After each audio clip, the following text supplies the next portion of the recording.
Next question is which among the following is not an example of indirect tax. So question पूछा है कि इनमें से कौन सा इनडायरेक्ट टैक्स नहीं है। देखो दो टाइप के टैक्स होते हैं, एक है इनडायरेक्ट एंड एक है डायरेक्ट। डायरेक्ट का मतलब है जिस पे टैक्स लगाया गया है पैसे उसी की जेब से निकलने हैं। इनडायरेक्ट में क्या होता है कि जिस पे टैक्स लगाया गया है वो टैक्स का बर्डन पास कर देता है। बर्डन पास करने का मतलब है, एक सिंपल तरीके से अगर हम समझें, जैसे कोई साबुन बनाने वाली कंपनी है तो उस पर जीएसटी लगा। अब वो अपने घर से तो जीएसटी देने वाले नहीं है, वो उस जीएसटी का जो अमाउंट दिया है उन्होंने वो उसके प्राइस में ऐड कर देंगे, यानी प्रोडक्ट के प्राइस में ऐड कर देंगे और वो टैक्स कस्टमर से लिया जाएगा। ये इनडायरेक्ट टैक्स का सिनारियो है। डायरेक्ट टैक्स की बात करें तो फॉर एग्जांपल इनकम टैक्स है। अब इनकम टैक्स आप पे लिया लगाया गया है तो ऑब्वियसली पे भी आपको ही करना पड़ेगा, यानी पैसे आपकी ही जेब से निकलने हैं। तो इनडायरेक्ट टैक्स में बर्डन है वो पास कर दिया जाता है। फॉर एग्जांपल इनडायरेक्ट के एग्जांपल क्या है, कस्टम ड्यूटी एक इनडायरेक्ट टैक्स है। इसके अलावा एक्साइज है वो भी एक इनडायरेक्ट टैक्स है। वैट है, वैल्यू एडेड टैक्स है, वो भी एक इनडायरेक्ट टैक्स है। काउंटर वेलिंग ड्यूटी सीवीडी वो भी एक इनडायरेक्ट टैक्स है। अब काउंटर वेलिंग ड्यूटी कब लगाते हैं? फॉर एग्जांपल दो सिनारियो मानते हैं, एक चाइना का और एक इंडिया का। अब इंडिया में चाइना से बने हुए खिलौने आते हैं, क्यों? क्योंकि वो काफ़ी सस्ते हैं। चाइना वहाँ का क्या करता है, मान लो उन प्रोडक्ट्स को एक्सपोर्ट करने के लिए वहाँ की लोकल इंडस्ट्रीज़ को सब्सिडी देता है, जिसकी वजह से उनका जो फाइनल प्रोडक्ट बनने वाला है वो सस्ता बनेगा।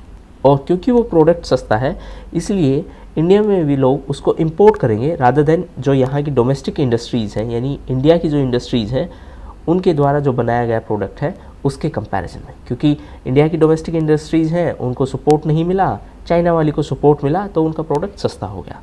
अब गवर्नमेंट है उसके लिए एक प्रॉब्लम है। प्रॉब्लम ये है कि इस तरीके से तो लोकल इंडस्ट्रीज़ बर्बाद हो जाएंगी। तो जब किसी फॉरेन कंट्री ने कोई प्रोडक्ट पे सब्सिडी दी है और उसका असर, उसका नेगेटिव असर डोमेस्टिक इंडस्ट्रीज़ पर पड़ रहा है तो गवर्नमेंट है वो काउंटर वेलिंग ड्यूटी लगा सकती है। यानी सब्सिडी का जो असर है उसको कम करने के लिए या उसको मिनिमाइज़ करने के लिए गवर्नमेंट काउंटर वेलिंग ड्यूटी लगा सकती है। मान लो जो फाइनल प्रोडक्ट था वो 10 रुपये का बन रहा था, 5 रुपये की चाइना ने सब्सिडी दे दी तो कितने का पड़ा नेट? 5 का। वो 5 का प्रोडक्ट इंडिया में बेचा जाएगा, जबकि इंडिया में जो प्रोडक्ट बन रहा है वो से 7 रुपये का बन रहा है। तो पीपल विल प्रेफर कि 5 वाला ले। तो इस चीज़ को काउंटर करने के लिए गवर्नमेंट क्या कर सकती है, 2 रुपये की सीवीडी लगा देगी। चाइना से जो प्रोडक्ट आए हैं उन पे 2 रुपये की सीवीडी लगा दी है, अब दोनों 7 रुपये के हो गए हैं। सो ये भी एक इनडायरेक्ट टैक्स है। इसके अलावा अगर हम बात करें डायरेक्ट टैक्स की तो इनकम टैक्स एक डायरेक्ट टैक्स है। इसके अलावा कॉरपोरेट टैक्स भी एक डायरेक्ट टैक्स है, यानी कॉरपोरेट जो ज़्यादा पैसे कमाएगा वही टैक्स देगा। गिफ्ट टैक्स भी एक डायरेक्ट टैक्स है। अब एग्जामिनर ने क्या पूछा है कि इनमें से इनडायरेक्ट कौन सा नहीं है, तो ए इनडायरेक्ट नहीं है, डी भी इनडायरेक्ट नहीं है, ये दोनों डायरेक्ट हैं। और क्योंकि ऐसा कोई ऑप्शन नहीं दिया गया तो ई करेक्ट आंसर है। नेक्स्ट क्वेश्चन है गोल्डन हैंडशेक क्या होता है? सिंपलेस्ट टर्म में बताऊं तो 1991 में गवर्नमेंट ने कुछ इकोनॉमिक रिफॉर्म्स किए थे। अब उस टाइम पर पब्लिक सेक्टर जितनी भी यूनिट्स थी यानी गवर्नमेंट कंपनीज़ थी उनमें बहुत सारे लोग थे, उनको हटाना था, यानी उनको वॉलंटरी रिटायरमेंट देना था। तो सरकार ने क्या कहा कि ये लो इतने पैसे और अब आप जॉब छोड़ सकते हो, ताकि उनको जो पैसे दिए जाने थे यानी कि लॉन्ग टर्म तक अगर उनको जॉब पर रखते तो फाइनेंशियल बर्डन होता उन कंपनीज़ पर, तो उनको एक बड़ा अमाउंट देकर अभी ही उनको जॉब छोड़ने के लिए परसुएड करना। तो करेक्ट आंसर इसका होगा ए, यानी voluntary retirement of public sector employees. इसमें एक चीज़ और ध्यान रखनी है कि इसमें जब वो रिटायर करने के लिए हम उनको कहेंगे कि आप रिटायर हो जाइए, तब आप उनको एक फाइनेंशियल अमाउंट भी दोगे ताकि उसके बाद वो रिटायर हो सके। इसका ही एक उल्टा टर्म होता है गोल्डन हैंडकफ। हैंडकफ का मतलब क्या है, जैसे आपके ऑर्गेनाइजेशन का कोई एक स्टार एम्प्लॉई है यानी कि वो काफ़ी अच्छा काम करता है, अब आप चाहते हो कि वो आपकी कंपनी ना छोड़ के जाए तो उसको आप कुछ एडिशनल पेमेंट दोगे ताकि वो किसी और कंपनी में काम ना करे, सिर्फ आपकी कंपनी में ही काम करता रहे। ये हो गया गोल्डन हैंडकफ, मतलब आपने उसको बांध दिया है कि यहीं काम करना है। नेक्स्ट क्वेश्चन है व्हेन वाज अ जल जीवन हरियाली कैंपेन इम्प्लीमेंटेड इन बिहार। तो जन जीवन हरियाली कैंपेन है वो बिहार में कब से लागू किया गया है? तो इसका डेट है 26 अक्टूबर 2019। ये तब से शुरू है और बिहार गवर्नमेंट का एक इनिशिएटिव है। इसका मेन ऑब्जेक्टिव है प्लांट ट्रीज यानी पौधे उगाना या पेड़ उगाना और छोटे छोटे पॉन्ड बनाना, build small ponds. Next question है which 5-year plan provided the fund for implementation of PURA scheme? What is PURA? It is providing urban amenities in rural areas. तो मैं पहले क्वेश्चन समझा देता हूँ। एक्चुअली जो ग्रामीण इलाके हैं वहाँ पर सुविधाएं उपलब्ध नहीं है, इसीलिए लोग अर्बन एरियाज़ यानी शहरी जो इलाके हैं उनमें माइग्रेट हो जाते हैं। तो जो अपने फॉर्मर प्रेसिडेंट थे डॉक्टर अब्दुल कलाम, उनका एक कॉन्सेप्ट है प्योरा का, PURA, कि हम क्यों ना वो शहर वाली सारी सुविधाएं गाँव में ही पहुंचा दें या गाँव में ही मुहैया करवा दें ताकि लोगों को माइग्रेट ना होना पड़े। तो ये जो कॉन्सेप्ट है प्योरा का, उसका मेन आइडिया है कि हम ग्रामीण इलाकों में ही शहर वाली सुविधाएं उपलब्ध करवाएं ताकि लोग माइग्रेट ना करें। और इसके लिए जो फाइनेंशियल सपोर्ट है वो दी गई थी 11th 5-year प्लान में। 11th 5-year प्लान जिसका ड्यूरेशन था 2007 से 12 तक।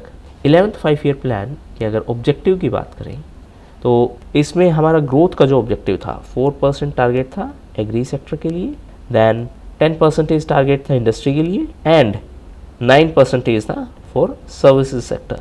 अब अगर बात करें कि हुई एक्चुअल ग्रोथ कितनी थी, ये तो टारगेट थे। एक्चुअल ग्रोथ की अगर बात करें तो फार्म सेक्टर है उसमें ग्रोथ थी 3.7%, टारगेट था 4%, हमने अचीव की 3.7। इंडस्ट्री की बात करें तो इंडस्ट्री की एनुअल ग्रोथ थी वो थी 7.2%।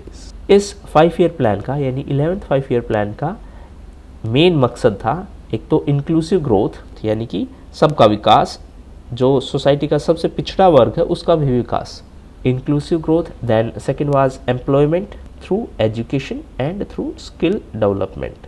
Next question is with reference to pressure consider the following statements. Statement number 1 is atmospheric pressure is measured with a barometer, कि एटमॉस्फेरिक प्रेशर को मेजर करने के लिए बैरोमीटर का इस्तेमाल होता है। Second statement is atmospheric pressure increases as we go above the surface of earth. जैसे जैसे हम सरफेस से ऊपर जाते जाएंगे यानी कि अर्थ का जो सरफेस है उससे ऊपर जाते जाएंगे तो एटमॉस्फेरिक प्रेशर बढ़ेगा। सेकेंड स्टेटमेंट ये बोल रही है। थर्ड स्टेटमेंट बोल रही है कि प्रेशर का साउंड की स्पीड पर कोई असर नहीं है, नो इफेक्ट है। फोर्थ स्टेटमेंट इज सेइंग कि लिक्विड का जो बॉइलिंग पॉइंट है यानी कि जिस टेम्परेचर पर लिक्विड बॉयल करने लग जाता है उसे बॉइलिंग पॉइंट बोलेंगे, तो वो इंक्रीज हो जाता है अगर प्रेशर इंक्रीज हो तो। कि 4 स्टेटमेंट दी गई हैं। तो अगर 1 by 1 बात करें, एटमॉस्फेरिक प्रेशर है उसको बैरोमीटर से ही नापते हैं, तो करेक्ट है first statement. Now second statement है वो पलट दी है एग्जामिनर ने, मतलब होना था कि डिक्रीजेज जबकि एग्जामिनर ने उसको इंक्रीजेज कर दिया। कारण क्या है देखिए, मान लो आप यहाँ हो तो आपके ऊपर पूरी हवा का दबाव है।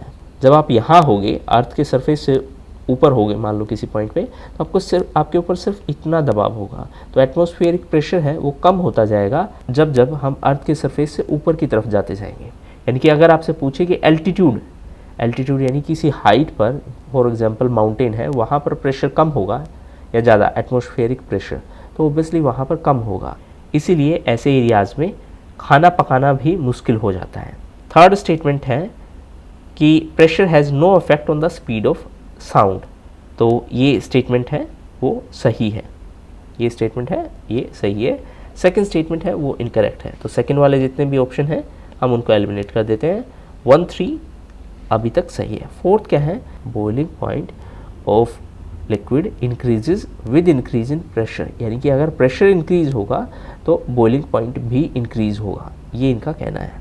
अब प्रेशर और बॉइलिंग पॉइंट का जो रिलेशन है उसको सिंप्लीफाई अगर मैं करूं तो प्रेशर जितना कम होगा लिक्विड के ऊपर, मान लो ये पतीला है, इसके ऊपर जितना कम प्रेशर होगा ना उतना ही कम इसका बॉइलिंग पॉइंट होगा। यानी जितना कम प्रेशर, अगर लो प्रेशर है देन लोअर टेम्परेचर पे ही बॉयल करने लग जाएगा।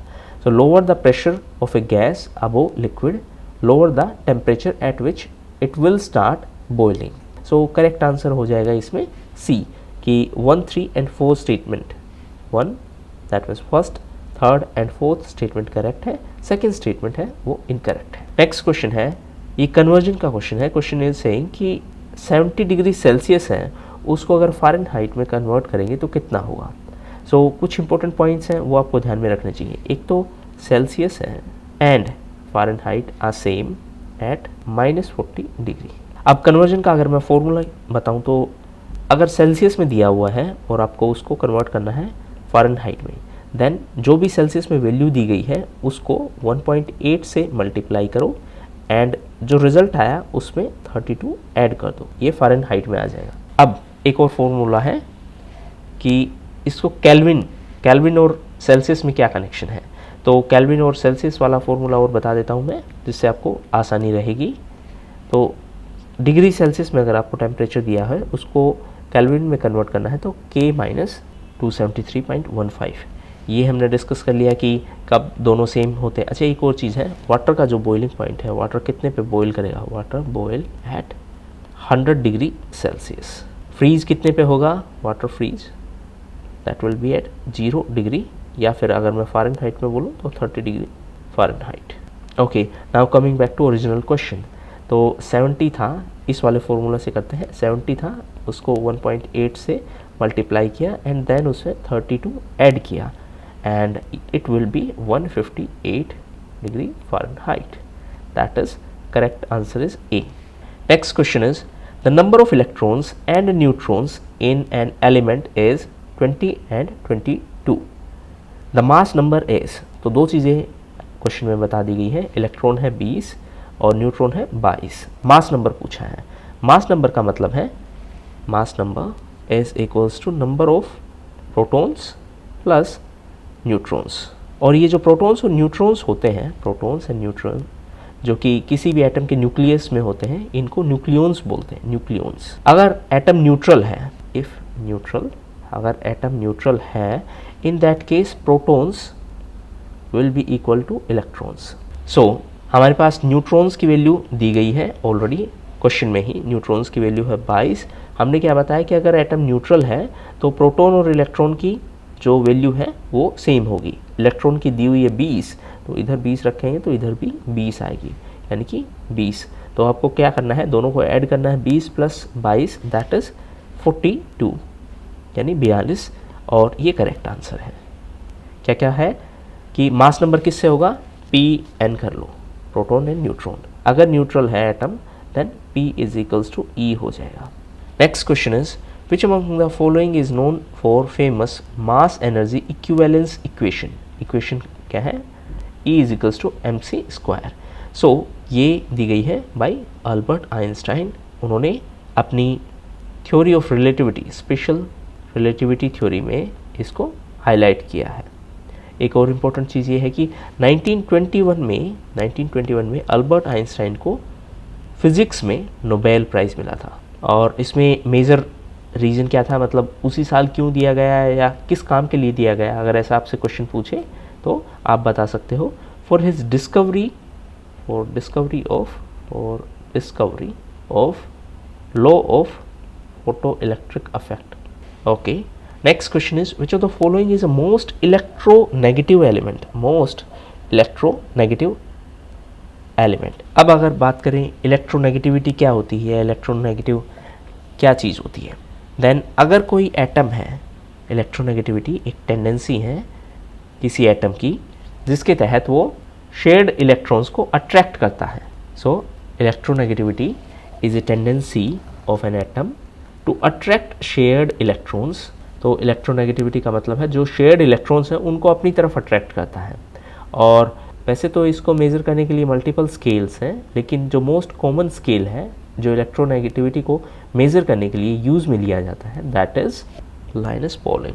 सो इस स्केल के हिसाब से जो मोस्ट इलेक्ट्रोनेगेटिव एलिमेंट है वो है फ्लोरीन, और इसकी वैल्यू है 4.0 इलेक्ट्रोनेगेटिविटी वैल्यू। और सीजियम है, ये है लीस्ट इलेक्ट्रोनेगेटिव एलिमेंट है और इसकी वैल्यू है 0.7। एक और चीज़ ये है कि लेफ़्ट टू राइट जब हम पीरियोडिक टेबल में मूव करते हैं तो उस केस में इलेक्ट्रोनेगेटिविटी इंक्रीज़ होती है। So electronegativity increases when we move from left to right across the periodic table. Periodic table में लेफ्ट से राइट की तरफ जो एलिमेंट आते जाएंगे उनमें इलेक्ट्रोनेगेटिविटी ज़्यादा होगी. सो अगर इस स्पेसिफिक क्वेश्चन की बात करें तो सीक्वेंस क्या होने वाला है, क्योंकि फ्लोरीन की सबसे ज़्यादा है तो ये तो एंड में आने वाला है. बाकी ये हो गया फ्लोरीन, फिर आएगा ऑक्सीजन, देन आएगा नाइट्रोजन एंड देन आएगा कार्बन. ये सीक्वेंस है. Next question is vitamin B2 is also known as. So B2 को राइबोफ्लेविन भी बोलते हैं, राइबोफ्लेविन, यानी बी आंसर है इसका. B1 क्या होता है, B1 होता है थायमीन. विटामिन A रेटिनोल है और ये विजन यानी देखने की जो क्षमता है उसके लिए बहुत सिग्निफिकेंट है.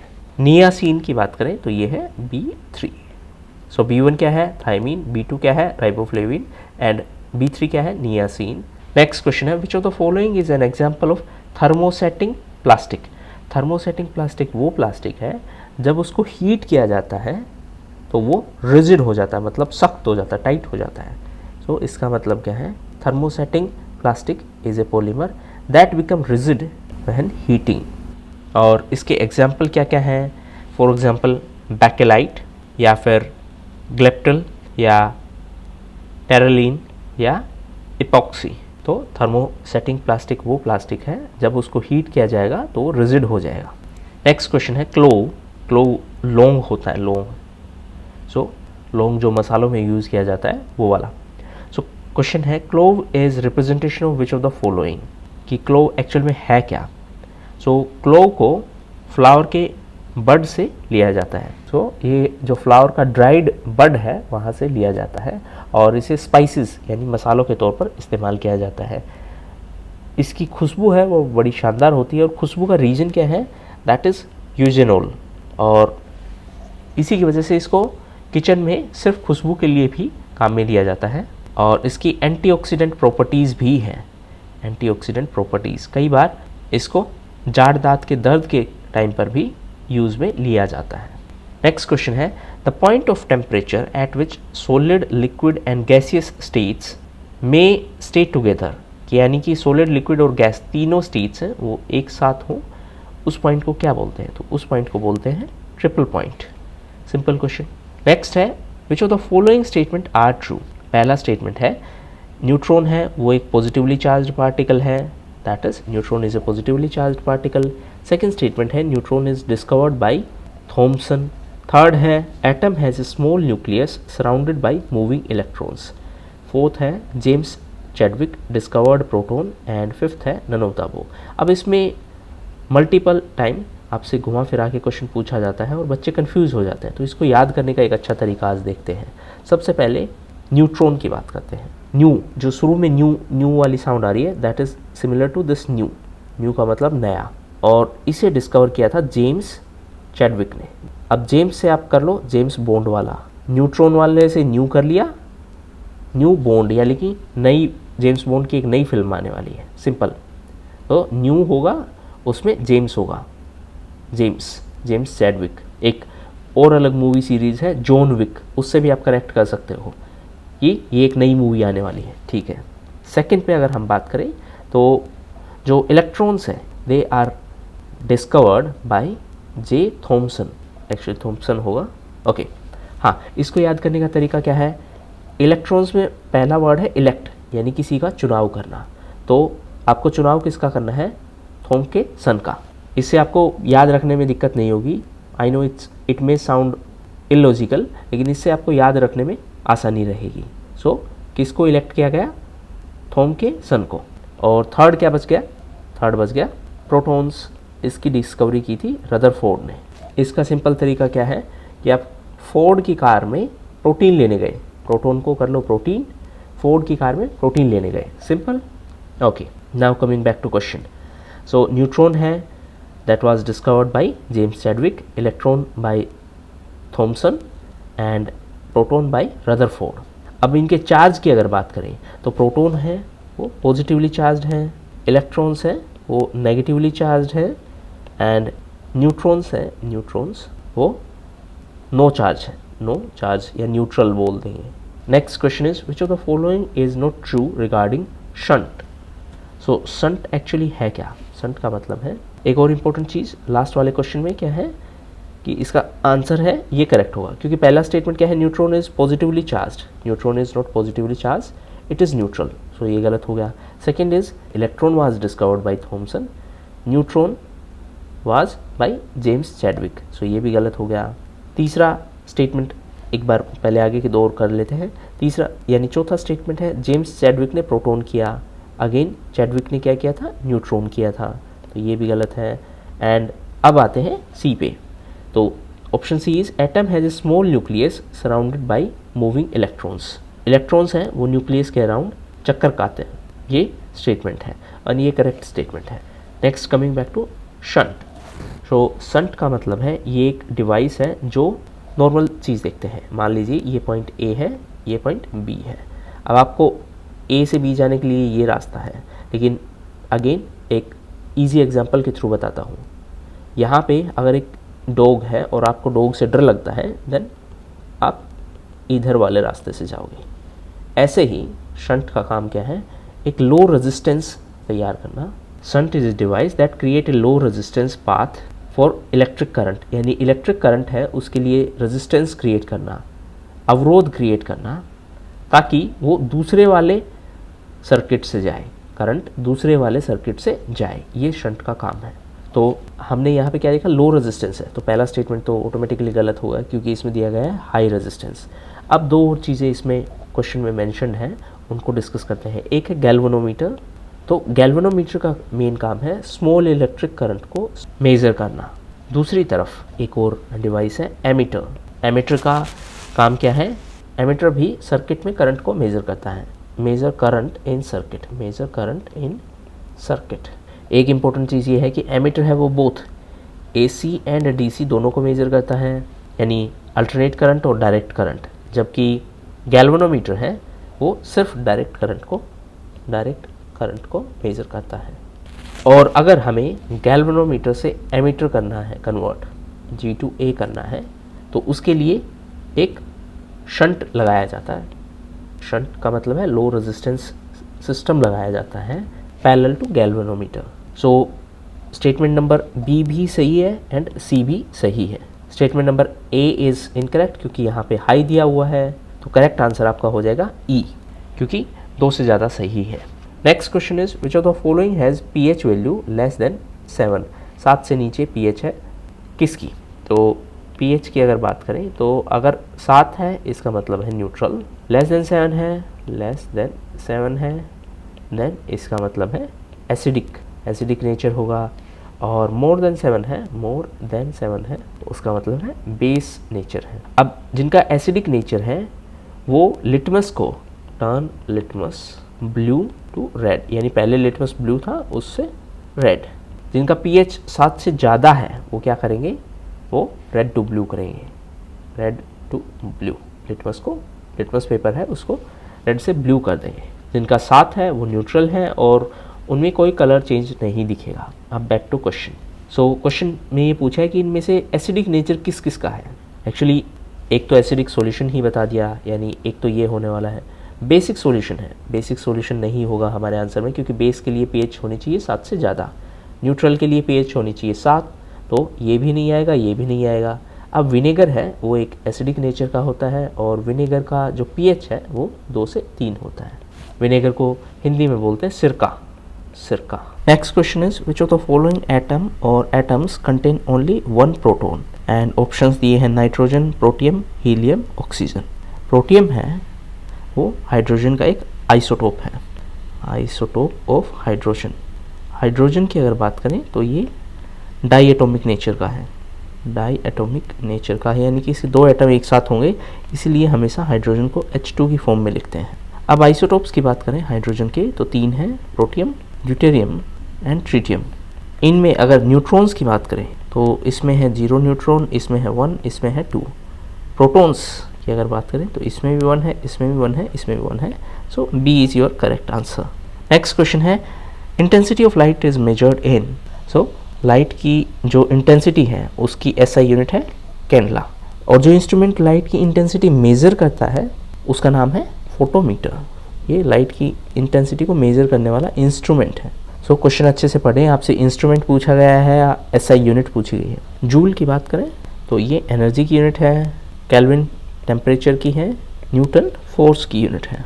नेक्स्ट क्वेश्चन है, in X rays the alphabet X stands for. So X radiation है, इसको एक्चुअली रोंटगेन रेडिएशन के नाम से भी जानते हैं। क्यों? क्योंकि रोंटगेन नाम के एक साइंटिस्ट ने, जो कि जर्मनी से थे, जर्मन साइंटिस्ट थे, उन्होंने इसकी डिस्कवरी की थी 1895 में, और उन्होंने इसको एक्स का नाम इसलिए दिया because of its unknown type of radiation. ये एक अननोन टाइप ऑफ रेडिएशन थी, इसीलिए उन्होंने एक्स का नाम दिया। तो इसका करेक्ट आंसर हो जाएगा ई, क्योंकि अननोन इसमें से किसी में मेंशन नहीं है। नेक्स्ट क्वेश्चन है, in an electric bulb the electrical energy is transformed into. तो जब भी बल्ब कई देर जलता है, यानी आप उसको कई देर स्विच ऑन करके छोड़ देते हो, उसके बाद अगर आप बल्ब को हाथ लगाओगे तो वो गर्म होगा। बल्ब में क्या होता है कि इलेक्ट्रिकल जो एनर्जी है, यानी जो बिजली है, वो कन्वर्ट होती है इन लाइट, जिससे आपको दिखाई देता है, एंड इन हीट, जो आप अगर बल्ब को टच करोगे तब आपको फील होगा कि वो गर्म है। बल्ब की बात करें, इसको इन्वेंट किया था थॉमस एडिसन ने। सो ए और बी दोनों होने वाले हैं, और ए और बी दोनों ऑप्शन में दिए नहीं है, इसलिए ई ऑप्शन है। नेक्स्ट है, carburettors are mainly used in which of the following type of heat engines. Carburettor का काम क्या होता है कि वो एयर और फ्यूल है उसको मिक्स करता है ताकि कंबशन हो सके। So carburettor is a mechanical device that mix air and liquid fuel. क्यों? So that it can provide internal combustion, और ये यूजुअली पेट्रोल इंजन्स में होता है। डीजल इंजन में कार्बोरेटर नहीं होता है। डीजल इंजन में एयर है उसको कंप्रेस किया जाता है हायर प्रेशर पे, और उस कंप्रेस्ड एयर में फ्यूल को इंजेक्ट किया जाता है। तो कार्बोरेटर्स डू नॉट एग्जिस्ट, और carburettors are not used in diesel engine. Next question है, the study of serum and body fluids is done under which branch of science. यानी serum और बॉडी में जितने भी अलग अलग फ्लूइड्स हैं, उनकी स्टडी किस ब्रांच के तहत की जाती है, यानी साइंस की किस ब्रांच के तहत की जाती है? तो ये होता है सीरोलॉजी। सो सीरोलॉजी टेस्ट किया जाता है किसी भी टाइप के वायरल इन्फेक्शन को डिटेक्ट करने के लिए। इसको एंटीबॉडी टेस्ट भी बोलते हैं। जैसे ही कोई पैथोजन ने आपकी बॉडी को अटैक किया तो आपकी बॉडी कुछ एंटीबॉडी रिलीज करने वाली है उस पैथोजन को ख़त्म करने के लिए, और इस सीरोलॉजी टेस्ट या एंटीबॉडी टेस्ट से हम ये पता करते हैं कि कौन सी एंटीबॉडी है। इसके अलावा ओरोलॉजी की बात करें तो this is a study of mountains. So this is a study of mountains, पहाड़ पर्वत की जो स्टडी है। Osteology is the study of bones. Gerontology is the study of issues related to ageing. Ageing यानी बुढ़ापा। नेक्स्ट क्वेश्चन है, which of the following is responsible for regulating the process of homeostasis in human body. यानी हमारा जो शरीर है उसका internal temperature, body का इंटरनल टेम्परेचर है, यानी बॉडी अंदर से मोर और लेस सेम टेम्परेचर पे रहती है। ये काम कौन रेगुलेट करता है जिसकी वजह से बॉडी सेम टेम्परेचर पर रहती है अंदर से? अगर वो सेम पे रहेगी तो इसको बोलते हैं होम्योस्टेसिस।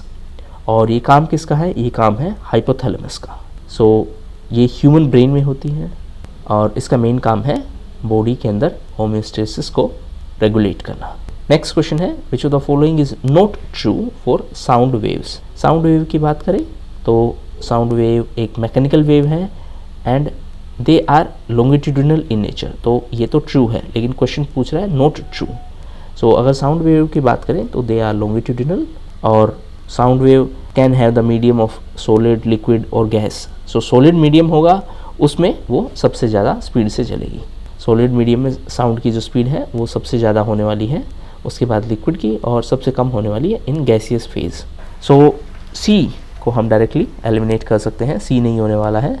डी को भी एलिमिनेट कर सकते हैं क्योंकि उनका जो नेचर है वो लॉन्गिट्यूडिनल है। सो ए और बी दोनों करेक्ट हैं, यानी कि एक तो वो साउंड वेव है वो लॉन्गिट्यूडिनल है, और दूसरा सॉलिड मीडियम में उनकी स्पीड सबसे ज़्यादा होती है, इसलिए करेक्ट आंसर होगा ई, क्योंकि एक से ज़्यादा ऑप्शन करेक्ट है।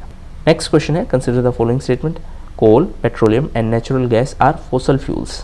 फॉसल फ्यूल का मतलब है जो पुराने टाइम में जो भी फॉसल्स थे वो दब गए आफ्टर देयर डेथ, और उसकी वजह से जो फ्यूल बना है वो फॉसल फ्यूल बना है। सो कोल, पेट्रोलियम और नेचुरल गैस फॉसल फ्यूल है, ये स्टेटमेंट करेक्ट है। लिविंग ऑर्गेनिज्म जो हज़ारों करोड़ों साल पहले सरफेस के नीचे दब गए, उनके वजह से जो फ्यूल बना है that is fossil fuel. So ये स्टेटमेंट करेक्ट है। Second is gasohol is a mixture of benzene and alcohol. ये स्टेटमेंट इनकरेक्ट है। Actually it is a mixture of ethanol plus petrol. Petrol is 90%, ethanol is 10%। So second statement incorrect है। That means this can not be our answer क्योंकि इसमें 2 लिखा हुआ है। Third statement says geothermal energy is a non conventional energy source. Geothermal energy का मतलब है जो धरती के अंदर की हीट है उसको यूटिलाइज करना। जियो का मतलब है धरती, थर्मल का मतलब है हीट, तो धरती के अंदर जो हीट है उसको यूटिलाइज करना।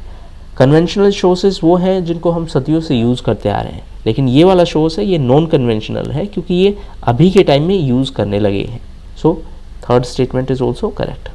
फोर्थ स्टेटमेंट की अगर हम बात करें कि gobar gas mainly consist of methane, so gobar gas mainly consist of methane, ये सही स्टेटमेंट है। दैट मीन्स फोर्थ सही है, थर्ड सही है एंड फर्स्ट सही है। सो ये वाला ऑप्शन हो जाएगा बी। नेक्स्ट है which part connect bone to bone. So bone to bone connection की अगर हम बात करें that is done by ligament, ये कनेक्टिव टिश्यू है। मसल टू बोन की बात करें तो this is done by tendon. Muscle to muscle की बात करें ये हो गया फास्सिया। नेक्स्ट क्वेश्चन है which of the following is not a normal function of kidney. Question में नोट लगा हुआ है और ये पूछ रहा है कि ये जो फंक्शन दिए हैं इसमें से किडनी का नॉर्मल फंक्शन कौन सा नहीं है। किडनी का मेन काम है ब्लड प्यूरिफाई करना and urine banana and make urine. इसके अलावा किडनी है वो मिनरल और केमिकल्स को भी रेगुलेट करती है। इसके साथ साथ किडनी है वो डिफरेंट हार्मोन्स भी रिलीज़ करती है ताकि ब्लड प्रेशर है वो कंट्रोल में रहे। सो फिल्टरिंग आउट यूरिया एक सही स्टेटमेंट है, मतलब ये फंक्शन है। सीक्रेटिंग मैनी हार्मोन ये भी एक फंक्शन है। Control of the amount of sugar in the blood, ये amount of sugar in the blood है, this is being done by pancreas. कैसे? By producing insulin. So pancreas की अगर हम बात करें तो ये एक तो इंसुलिन प्रोड्यूस करता है और दूसरा ग्लूकागोन। ये दोनों ही ब्लड शुगर का जो लेवल है उसको मेंटेन करने का काम करते हैं। अगर शुगर ज़्यादा है अगर ब्लड में, देन इंसुलिन ज़्यादा रिलीज़ किया जाता है ताकि शुगर को कंट्रोल किया जा सके। अगर शुगर कम है तब ग्लूकागोन ज़्यादा रिलीज़ किया जाता है ताकि शुगर लेवल इंक्रीज हो सके। नेक्स्ट क्वेश्चन है level of sugar in blood is usually expressed as, कि ब्लड में जो शुगर है उसको कैसे मेज़र करते हैं, और ये एक्सप्रेस की जाती है इन टर्म्स ऑफ मिलीग्राम पर डेसीलीटर, दैट इज़ mg/dl, और इसकी जो नॉर्मल रेंज है दैट इज़ बिटवीन 70 to 100। और शुगर लेवल को कंट्रोल करने के लिए पैनक्रियाज है वो 2 चीज़ें रिलीज़ करती हैं, एक है इंसुलिन, दूसरा है ग्लूकागोन। अगर शुगर लेवल ज़्यादा है तो उसको कंट्रोल करने के लिए इंसुलिन रिलीज़ किया जाता है, अगर शुगर लेवल कम है तो उसको इंक्रीज़ करने के लिए ग्लूकागोन रिलीज़ किया जाता है। नेक्स्ट क्वेश्चन है कोलेरा, जिसको हैजा भी बोलते हैं, इज़ कोज्ड बाय, तो ये एक बैक्टीरियल डिजीज़ है और ये बैक्टीरिया इंटेस्टाइन यानी आंत को अफेक्ट करता है। बैक्टीरिया का नाम क्या है? Vibrio cholera bacteria. यूजुअली अगर अनहाइजेनिक यानी जो खाना साफ़ सुथरा नहीं है या जो पानी साफ़ सुथरा नहीं है उसके कंजम्पशन से ये ह्यूमन बॉडी में एंटर होता है और उसके बाद इसके इन्फेक्शन के कारण डायरिया हो जाता है, यानी दस्त की बीमारी हो जाती है, और जिसकी वजह से जो शरीर में इलेक्ट्रोलाइट्स हैं उनका लॉस हो जाता है। इसीलिए आपने नोटिस किया होगा जब भी डायरिया होता है तो इलेक्ट्रोलाइट्स का एक अलग से पाउच दिया जाता है कि आप इसको कंज्यूम करिए पानी के साथ। नेक्स्ट है which of the following living organism give litmus. So हमने प्रीवियस क्वेश्चन में कुछ क्वेश्चन पहले एक क्वेश्चन आया था regarding acidic and basic nature. So एक चीज़ हमने नोटिस की थी कि हम लिटमस पेपर के थ्रू ये टेस्ट कर रहे हैं कि इसका नेचर एसिडिक है या बेस है। अगर pH 7 है तो वो न्यूट्रल होगा, pH 7 से कम है तो वो एसिडिक होगा, pH 7 से ज़्यादा है तो वो बेसिक होगा।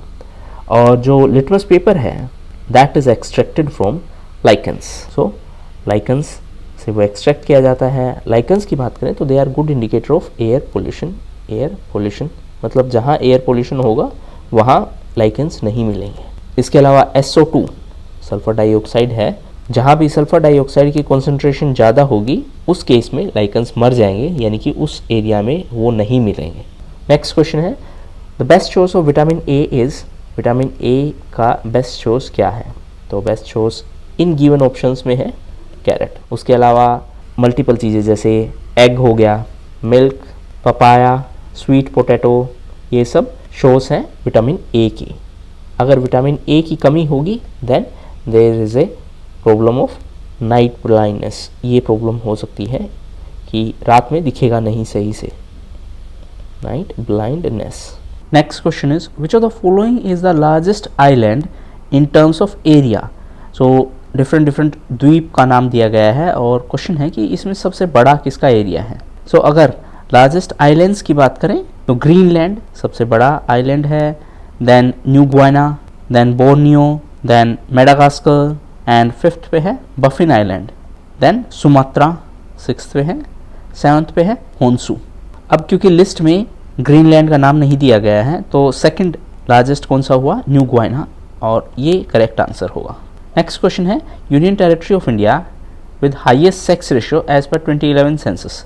सो अगर हम सेक्स रेशियो की बात करें, 2011 के सेंसस है उसके हिसाब से सेक्स रेशियो की बात करें तो हाईएस्ट सेक्स रेशियो स्टेट में किसका है, स्टेट में है केरला का 1084 और यूटीज में है पुडुचेरी का, इसका है 1037।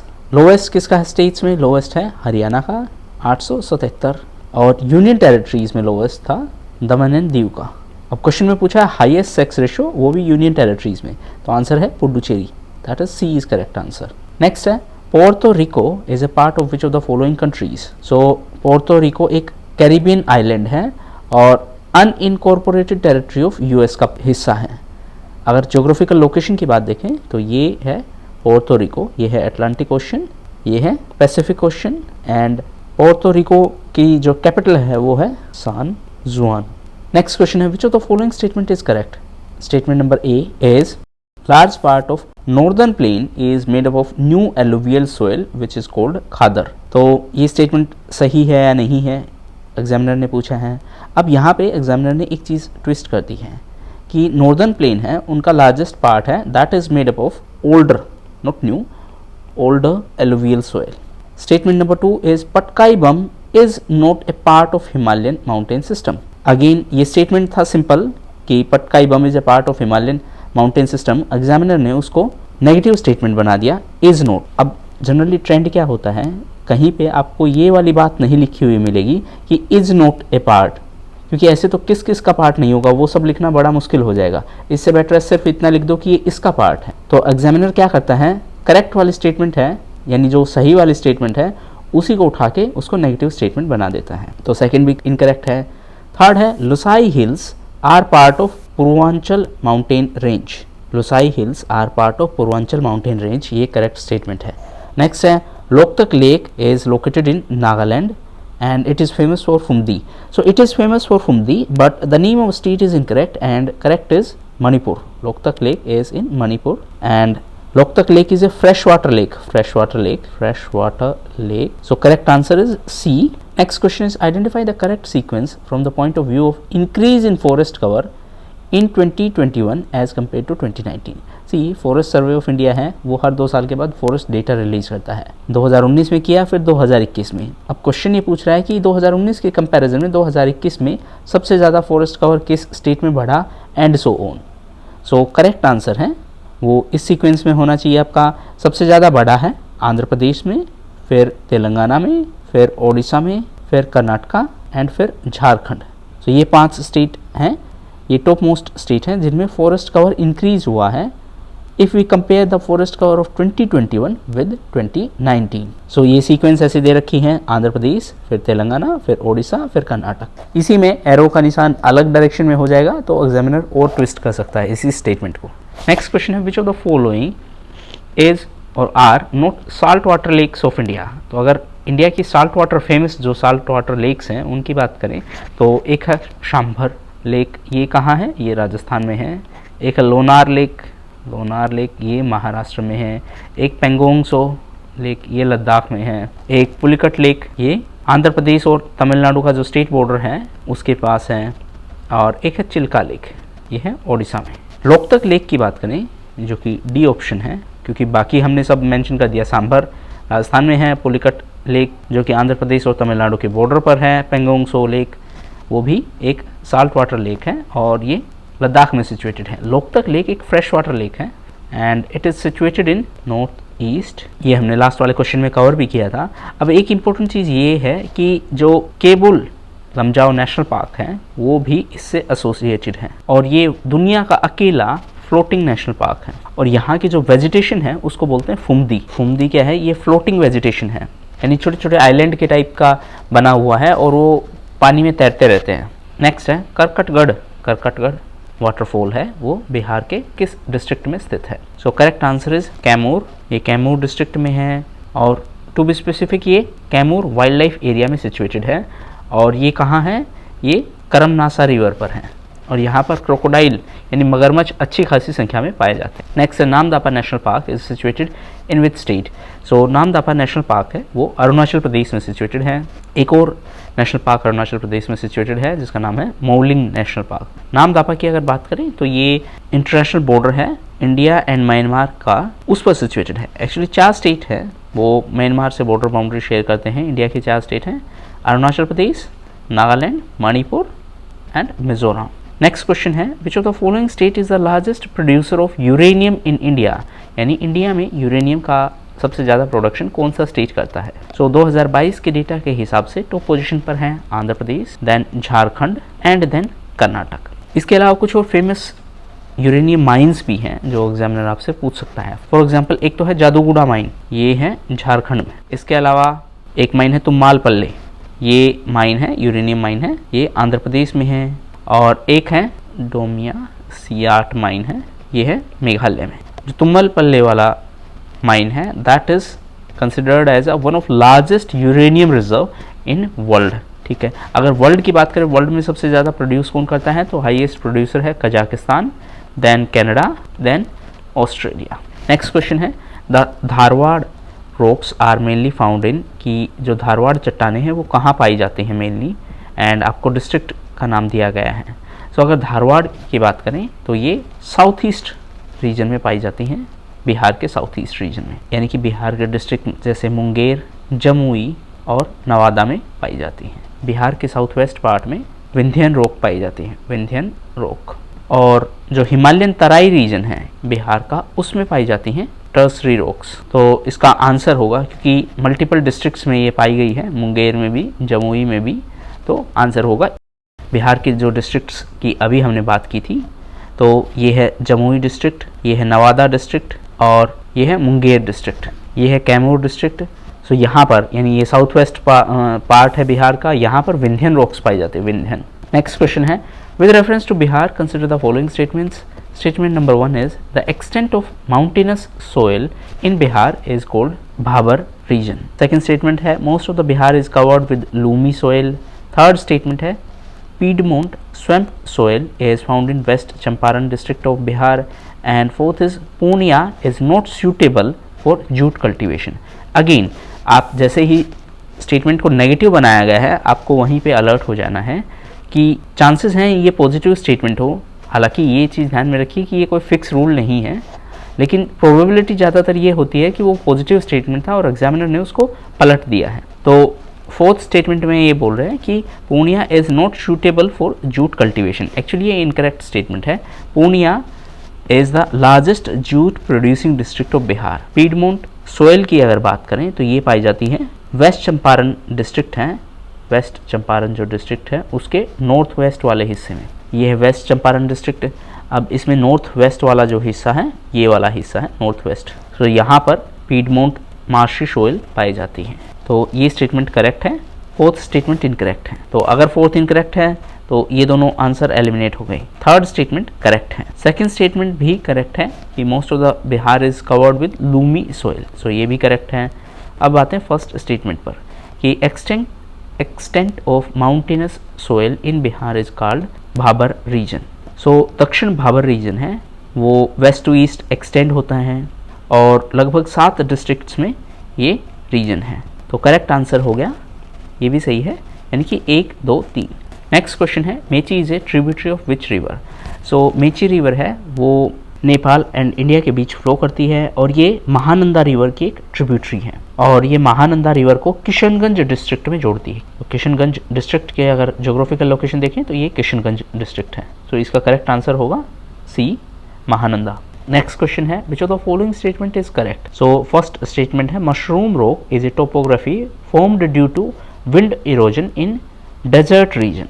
सेकेंड स्टेटमेंट है कि कॉन्टिनेंटल लोकेशन और distance from coast is the region for origin of desert. क्यों? क्योंकि वहाँ तक जो एयर होगी वो मॉइस्चर कैरी नहीं कर पाएगी अगर वो लोकेशन है वो पानी से दूर हुई तो इसीलिए वहाँ पर रेनफॉल के चांसेस कम होंगे और डेजर्ट फॉर्मेशन के चांसेस ज़्यादा होंगे। तो ये करेक्ट स्टेटमेंट है, इस वाले का अभी हमें देखना है। थर्ड स्टेटमेंट है highlands of delta region are called char and marshy region is called bills. So highlands of delta region are known as char and marshy area are known as bills. ये भी correct statement है। Fourth statement है कि warm ocean current are helpful in the formation of desert. Actually warm ocean current are not responsible. Cold ocean current, यहाँ पे जो term है की टर्म है उसको रिप्लेस कर दिया है, लिखा होगा स्टेटमेंट में कोल्ड ओशन करंट, लेकिन एग्जामिनर ने कोल्ड की जगह पे वार्म को रिप्लेस कर दिया है, जस्ट टू कंफ्यूज यू। सो ये स्टेटमेंट इनकरेक्ट है और बी एंड सी करेक्ट है। So even if you do not know A you can still reach to the correct answer. Correct answer होने वाला है ई, और ये भी एक टोपोग्राफी है ड्यू टू विंड इरोजन। और भी कौन कौन सी टोपोग्राफी बनती है because of wind erosion in desert region? For example yardang या फिर zeugen, these are the example of topography formed due to wind erosion in desert region. यानी कि जो मरुस्थली एरिया है उसमें हवा की वजह से जो कटाव होता है उससे जो चीज़ें बनती हैं ये उनका नाम है, जैसे मशरूम रॉक हो गया, यारदंग हो गया और ज़्यूज़ेन हो गया। नेक्स्ट क्वेश्चन है which of the following district of Bihar does not share border with Nepal. Does not share border with Nepal question में ये पूछा गया है। सो अगर बिहार की बात करें तो बिहार 3 स्टेट से बॉर्डर बाउंड्री शेयर करता है, एक है उत्तर प्रदेश, एक है झारखंड और एक है पश्चिम बंगाल। तो ईस्ट में बंगाल यानी वेस्ट बंगाल से बाउंड्री शेयर करता है, वेस्ट में उत्तर प्रदेश से और साउथ में झारखंड से। नॉर्थ में जो बिहार की बाउंड्री है वो नेपाल से कनेक्टेड है, और बिहार के 7 डिस्ट्रिक्ट हैं, 7 डिस्ट्रिक्ट्स, वो नेपाल के साथ बॉर्डर बाउंड्री शेयर करते हैं। एक है वेस्ट चंपारण, दूसरा है ईस्ट चंपारण, फिर है सीतामढ़ी, चौथा है मधुबनी, पांचवा है सुपौल, छठा है अररिया और सातवां है किशनगंज। ये तो हो गए 7 डिस्ट्रिक्ट जो कि नेपाल के साथ बॉर्डर बाउंड्री शेयर करते हैं। ये 7 वाले हो गए नेपाल जो कि रेड में है। और अगर उत्तर प्रदेश के साथ बॉर्डर बाउंड्री शेयर करने वाले स्टेट्स का कंसिडर करें तो उत्तर प्रदेश के साथ 8 डिस्ट्रिक्ट हैं वो बॉर्डर बाउंड्री शेयर करते हैं। पहला रोहतास, सेकंड कैमूर, तीसरा बक्सर, चौथा भोजपुर, पांचवा सारण, छठा सिवान, सातवां गोपालगंज एंड 8वां वेस्ट चंपारण। ये 8 डिस्ट्रिक्ट हैं, ये उत्तर प्रदेश के साथ बॉर्डर बाउंड्री शेयर करते हैं। अगर वेस्ट बंगाल के साथ कितने डिस्ट्रिक्ट बॉर्डर बाउंड्री शेयर करती हैं उसका पूछा जाए तो वहाँ पे 3 डिस्ट्रिक्ट बॉर्डर बाउंड्री शेयर करती हैं। एक है किशनगंज, दूसरा है पूर्णिया एंड तीसरा है कटिहार। अब आते हैं झारखंड की तरफ, तो झारखंड के साथ भी बिहार की 8 डिस्ट्रिक्ट बॉर्डर बाउंड्री शेयर करती हैं। कौन कौन से 8 डिस्ट्रिक्ट हैं ये? एक है भागलपुर, ये भागलपुर, फिर बांका, फिर जमुई, फिर नवादा, फिर गया and Aurangabad, Rohtas and last one is Kaimur. एक और क्वेश्चन पूछा जा सकता है कि जो पटना डिस्ट्रिक्ट है जो कि बिहार की राजधानी है पटना, तो उस डिस्ट्रिक्ट को बाकी कितने डिस्ट्रिक्ट शेयर करती हैं, यानी उस डिस्ट्रिक्ट के साथ कितने और डिस्ट्रिक्ट बॉर्डर बाउंड्री शेयर करती हैं? तो इसका आंसर होगा 9 district. 9 district share border boundary with Patna. Patna district है उसके साथ बॉर्डर बाउंड्री शेयर करते हैं। Next question is Bihar has the largest proven reserve in which of the following mineral in India? So the correct answer is pyrite. It is mostly found in the Rohtas district of Bihar, and Bihar is having the monopoly in reserve of pyrite in our country. Approximately 95% of total pyrite reserve in India is in Bihar. Now what is the use of this pyrite? It is used in the production of sulfur dioxide, sulfuric acid, that is H2SO4. Next question is Mithali Express train is being operated between which 2 countries? So ये India और बांग्लादेश के बीच 3rd express train होने वाली है। इससे पहले 2 existing trains हैं India और बांग्लादेश के बीच, एक है मैत्री एंड दूसरी है बंधन, एंड ये अभी तीसरी शुरू की गई थी। नेक्स्ट क्वेश्चन है eco mark is given to a product which is, नाम से पता चल रहा है this is given to those products which are environment friendly. So it is a scheme, labelling scheme for easy identification of environment friendly products, यानी कि जो environment को नुकसान ना पहुँचाएँ, जो एनवायरमेंट के लिए फ़ायदेमंद हो, ऐसे प्रोडक्ट्स को ये इको मार्क दिया जाता है. नेक्स्ट क्वेश्चन है the concept of ecological pyramid was given by. So ecological pyramid का जो कॉन्सेप्ट है वो ये बोलता है कि जो ऑर्गेनिजम्स हैं उनके बीच में आपस में रिलेशन है, कि किस तरीके से वो एक दूसरे के साथ कनेक्टेड हैं. एक इकोसिस्टम में डिफरेंट ऑर्गेनिजम्स हैं, वो एक दूसरे से किस तरीके से कनेक्टेड हैं, इसको इकोलॉजिकल पिरामिड बोलते हैं.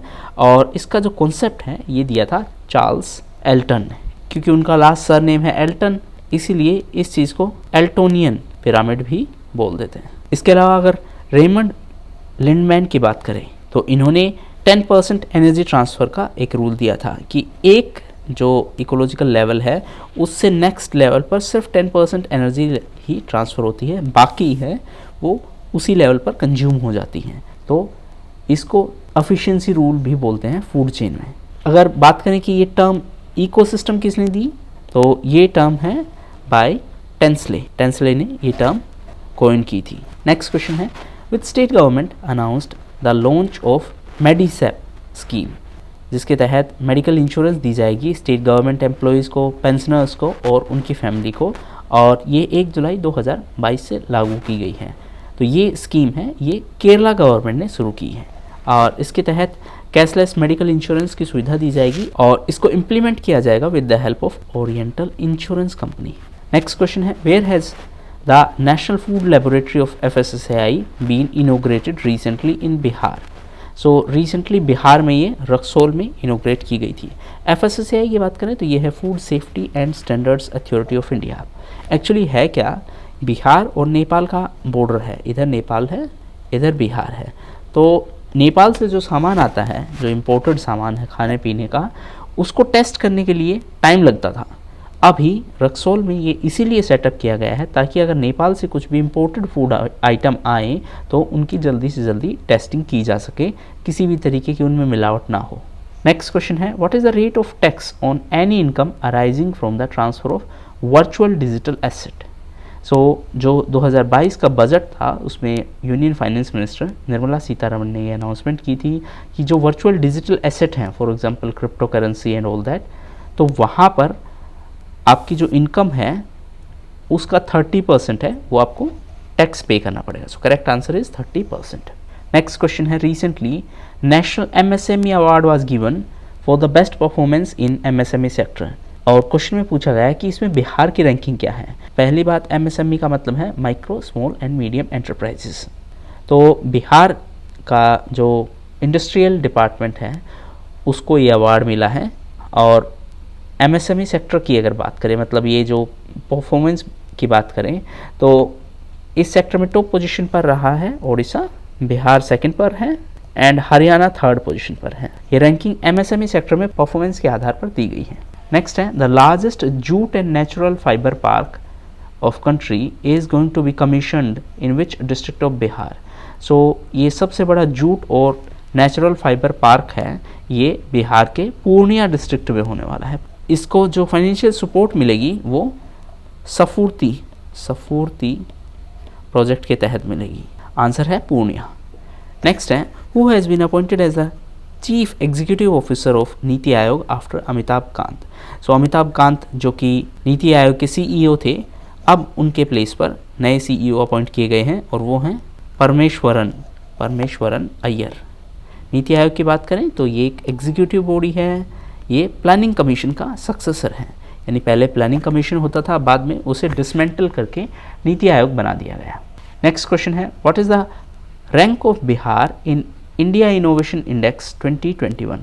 तो पहली बात तो ये इंडेक्स रिलीज़ की है नीति आयोग ने. इंडेक्स का नाम है इंडिया इनोवेशन इंडेक्स और ये इनोवेशन के मामलों में, यानी कि कौन सा स्टेट इनोवेशन के मामले में सबसे टॉप पर है, उसके बेसिस पर एक लिस्ट तैयार करता है. तो इसमें कर्नाटक है, Karnataka is on top position and Karnataka is followed by Telangana and Haryana is on third position. Bihar की अगर बात करें तो बिहार का रैंकिंग था इसमें 15th.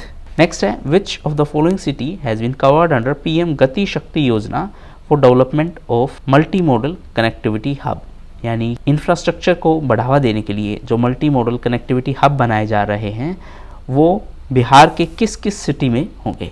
तो एक्चुअली एक स्कीम है पीएम गति शक्ति योजना। पीएम गति शक्ति योजना के तहत 107 लाख करोड़ रुपए खर्च किए जाएंगे देश में इंफ्रास्ट्रक्चर को बेहतर बनाने के लिए। और इसी गति शक्ति प्रोजेक्ट के तहत बिहार की 5 सिटीज़ हैं, उनको कवर किया गया है, यानी कि उनको कनेक्ट किया जाएगा। कौन कौन सी हैं ये सिटी?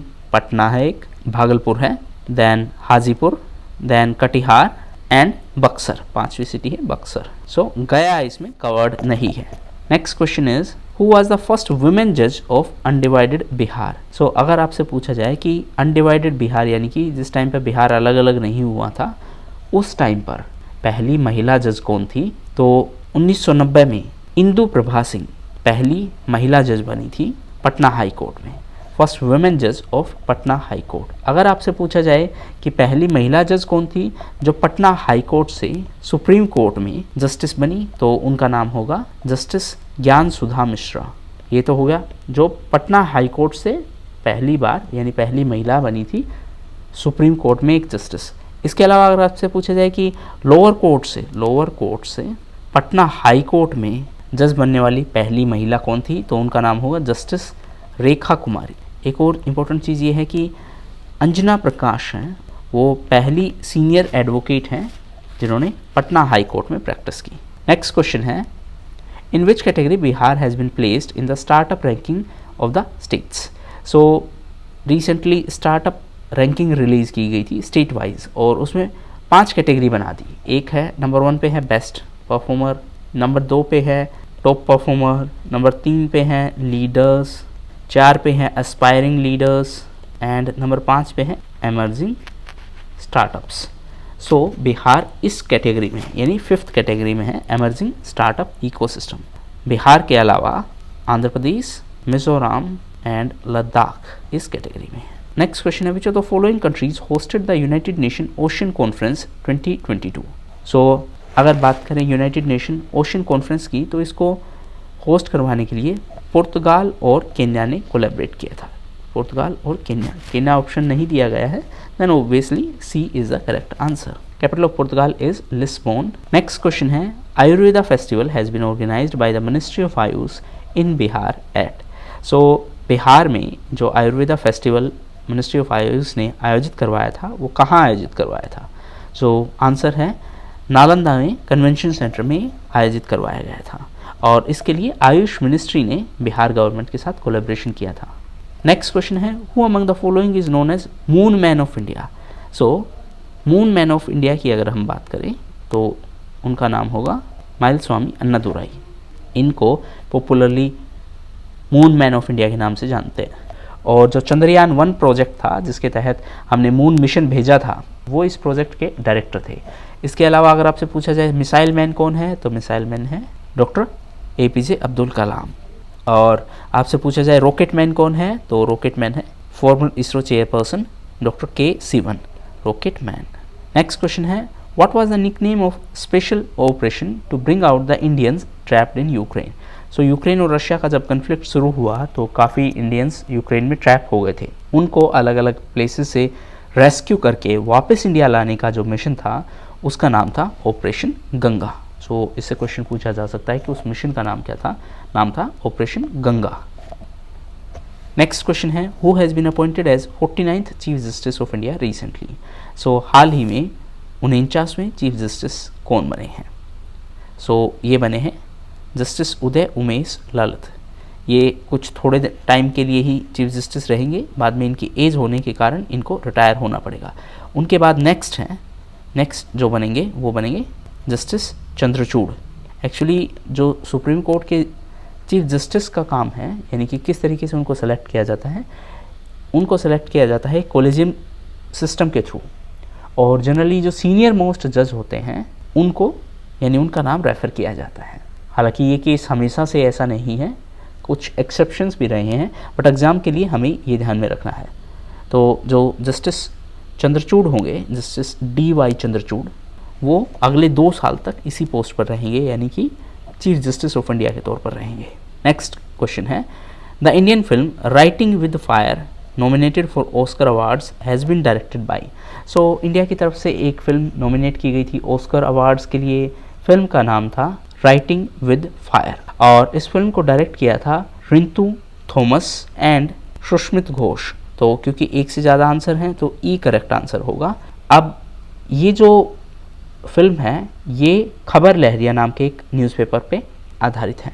खबर लहरिया एक न्यूज़पेपर है जिसको एक दलित महिला के द्वारा चलाया जाता है, और इसकी शुरुआत 2002 में हुई थी बुंदेलखंड रीजन के चित्रकूट से, और इसे एक एनजीओ के द्वारा चलाया जाता है। एनजीओ का नाम क्या है? निरंतर द्वार। नेक्स्ट क्वेश्चन है, smile scheme has been launched by. Smile का फुल फॉर्म है support for marginalised individuals for livelihood and enterprise, यानी उनके रोज़गार और एंटरप्राइज के लिए जो स्माइल स्कीम शुरू की गई है, एंटरप्राइज यानी उद्यमी, तो उस स्कीम को किस मंत्रालय ने लॉन्च किया है? तो ये स्कीम है ministry of social justice and empowerment. इसको 12 फरवरी 2022 को लॉन्च किया गया था इस स्कीम को, और ये एक सेंट्रल सेक्टर स्कीम है। सेंट्रल सेक्टर स्कीम का मतलब है कि इसमें सेंट्रल गवर्नमेंट पैसा देने वाली है, फाइनेंशियल सपोर्ट देने वाली है, और इस स्कीम का मेन ऑब्जेक्टिव है कि जो मार्जिनलाइज्ड कम्युनिटी हैं उसको सहायता दी जाए, जैसे ट्रांसजेंडर्स हैं या फिर बेगर्स हैं, इनको सहायता दी जाए ताकि ये रोज़गार कमा सकें। नेक्स्ट क्वेश्चन है, वेयर इज़ द फर्स्ट शिल्पकला museum of Bihar being built. So Bihar का पहला हस्तकला म्यूजियम है, शिल्पकला म्यूजियम है, वो कहाँ होने वाला है? सो ये बिहार के पटना में होने वाला है, और ये 30 करोड़ की लागत में बनने वाला है, 30 CR, और ये बिहार का पहला शिल्पकला म्यूजियम है जो कि उपेंद्र महारथी क्राफ्ट रिसर्च इंस्टीट्यूट में बनाया जाएगा। नेक्स्ट क्वेश्चन है, which among the following won the 12th senior men's national hockey championship. So Haryana won this championship by defeating Tamil Nadu. So final was between Haryana and Tamil Nadu. Haryana won this trophy for the first time since 2011। Trophy था senior men's national hockey championship. Next question is, who has been appointed as India's next Chief of Army Staff? So previous Chief of Army Staff was General Manoj Mukund Narwane, and now the new one is option A, that is he is going to be the India's next Chief of Army Staff. And it should be noted that he is the first ever officer from Corps of Engineer to become India's Chief of Army Staff. Next question is, what was the theme of International Yoga Day? So theme was Yoga for Humanity, and it was 8th Yoga Day. 8th Yoga Day was celebrated in 2022. It was celebrated on the 21st of June. It was organized by Ayush Ministry, and it was organized in Mysore in Karnataka. Next question is, where was the Nano Urea liquid plant inaugurated by Prime Minister recently? So Prime Minister recently inaugurated a nano urea plant, and it is in Kalol in Gujarat, and therefore India became the first country in the world to start the commercial production of nano urea. It should be noted that in case of urea consumption, यानी urea की खपत के मामले की बात करें तो India दूसरा सबसे बड़ा यूरिया कंज्यूमर है, और प्रोडक्शन की बात करें, प्रोडक्शन के मामले में इंडिया तीसरे पोजीशन पर है वर्ल्ड में in terms of production of urea. Next question है, the book hear yourself has been authored by, यानी ये बुक है हियर योरसेल्फ, खुद की सुनो, इसके ऑथर कौन है? So it is a book by Prem Rawat. Next question is, international Gandhi award for leprosy for 2021 has been awarded to. So recently vice president M Venkaiah Naidu, जो कि उस टाइम पर वाइस प्रेसिडेंट थे, अभी नए वाइस प्रेसिडेंट इलेक्ट हुए हैं, ये न्यूज़ है, ये अप्रैल 2022 की है। सो उस टाइम पर वाइस प्रेसिडेंट थे एम वेंकैया नायडू, तो उन्होंने ये अवार्ड दिया था, कन्फर किया था, मतलब इंटरनेशनल गांधी अवार्ड फॉर लिप्रेसी, और ये दिया गया था डॉक्टर भूषण कुमार चंडीगढ़ से हैं, एंड सहयोग कुष्ठ यज्ञ ट्रस्ट। सो ये एक ट्रस्ट है जो गुजरात की है, इसको और डॉक्टर भूषण कुमार को ये अवार्ड दिया गया है, international Gandhi award for leprosy, और ये अवार्ड दिया था उस टाइम पर जो वाइस प्रेसिडेंट थे उन्होंने। नेक्स्ट क्वेश्चन है, कॉमनवेल्थ गेम्स 2022 में इंडिया की पोजीशन क्या थी मेडल टैली में। मेडल टैली का मतलब है कि सबसे हाईएस्ट मेडल किसने जीते, तो ऐसी अगर लिस्ट बनाए, मतलब किसने कितने मेडल जीते, तो उसमें उस लिस्ट में इंडिया का नंबर कितना है। सो इंडिया 4th पोजीशन पर था, इंडिया 4th पोजीशन पर था। और ये कॉमनवेल्थ गेम्स है, ये बर्मिंघम में हुए थे, यूके में हुए थे, और इंडिया 4th टैली पर था। टॉप पोजीशन की बात करें तो ऑस्ट्रेलिया टॉप पर था, फिर इंग्लैंड, फिर कनाडा एंड फिर इंडिया। गोल्ड मेडल की बात करें तो इंडिया ने गोल्ड जीते 22, सिल्वर जीते 16 silver, 22 gold and 23 bronze. Total India के जो मेडल थे वो थे 61। ऑस्ट्रेलिया के जो टोटल मेडल थे वो थे 178, इंग्लैंड के 176 और कनाडा के 92। हमारे कितने थे 61, और इंडिया 4th पोजीशन पर था। नेक्स्ट है, बैडमिंटन एशिया चैंपियनशिप 2022 किस कंट्री में आयोजित करवाई गई, यानी विच कंट्री ऑर्गेनाइज्ड इट और होस्टेड इट। सो आंसर है फिलीपींस। फिलीपींस के मनीला में ये ऑर्गेनाइज करवाई गई थी। ये भी अप्रैल 2022 का एक इवेंट है, अप्रैल 2022। नेक्स्ट क्वेश्चन है, हाल ही में देश की पहली डिस्ट्रिक्ट कौन सी बनी है जहां के सभी ग्राम पंचायत में एक कम्युनिटी लाइब्रेरी है। तो ये झारखंड की एक डिस्ट्रिक्ट है जामतारा, जिस पर एक वेब सीरीज़ भी आई थी कि किस तरीके से ये साइबर क्राइम में इन्वॉल्व है। तो वही डिस्ट्रिक्ट है ये जहाँ पर अब हर ग्राम पंचायत में एक कम्युनिटी लाइब्रेरी है।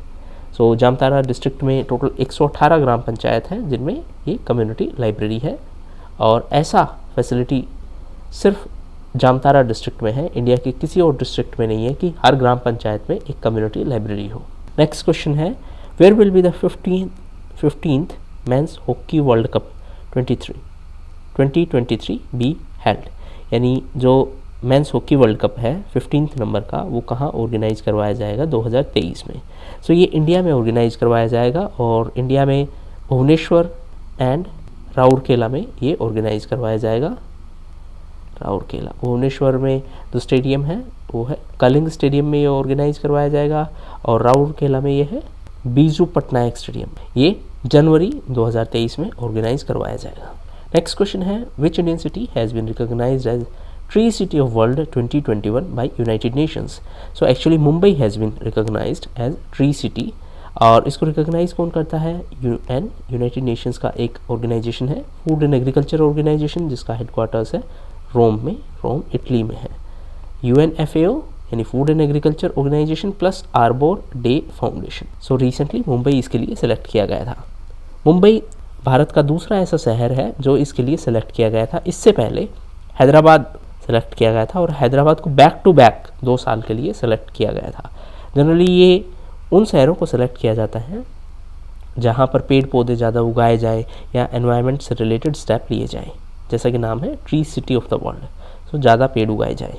नेक्स्ट क्वेश्चन है, द 17th प्रवासी भारतीय दिवस विल बी ऑर्गेनाइज्ड इन।